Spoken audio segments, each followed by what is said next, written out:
o lugar de onde eu trago as concepções. A etnomatemática é elaborada, desenvolvida, divulgada pelo professor Biratan Ambrosio.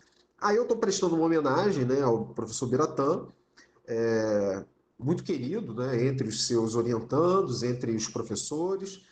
E vocês podem ver no slide, tem uma história em quadrinho, que foi uma homenagem, né, do grupo de amigos do Biratan, o GAL, que elaborou esse quadrinho, que é uma síntese sobre esse caminho histórico da etnomatemática do professor Biratan.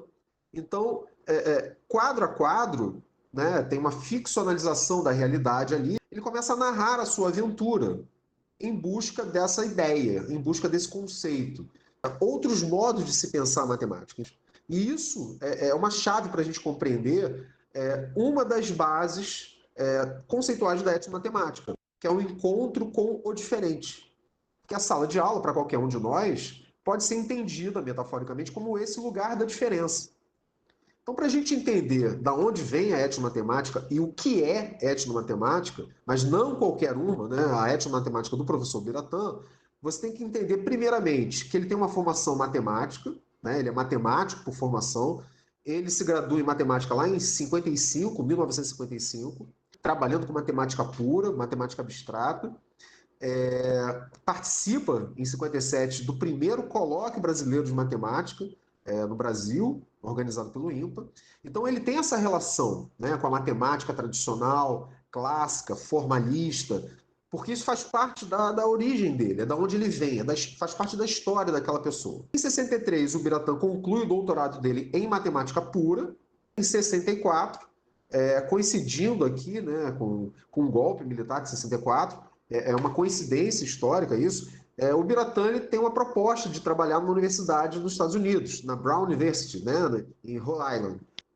Um convite da Unesco, buscando professor de matemática, né, com conhecimento em matemática pura, matemática aplicada, para trabalhar em cursos de pós-graduação na África, né, com alguns países que estavam conseguindo a independência. Então, o professor Biratan, ele vai para esse projeto, ele vai trabalhar na África, e ele passa a viajar periodicamente para a África. E ele começa, né, em 1970, esse trabalho pela Unesco, e isso muda realmente o modo dele compreender a matemática, que até então, no mundo dele, na história, na experiência de vida, era a matemática clássica, formalista, a matemática que a gente chama de matemática universitária, né, aquela matemática institucionalizada. Em 1970, ele tem essa nova percepção do que é a matemática lá na África. Eu destaco ali 1972, que é uma data importante que, para mim, na minha leitura histórica desse evento, é quando, de fato, ocorre uma mudança significativa, né, na vida do professor Biratan Ambrosio, de modo a conduzi-lo para aquela coisa que hoje nós chamamos de etnomatemática. O Biratan retorna para o Brasil em 72, ele assume a direção do Instituto de Matemática, Estatística e Ciência da Computação da Unicamp. Então, em 72, o Biratan retorna do Brasil, não está mais nos Estados Unidos, mas ele retorna e continua trabalhando na África, no projeto da Unesco. Em 72, tem um evento, o terceiro CIAEM, né?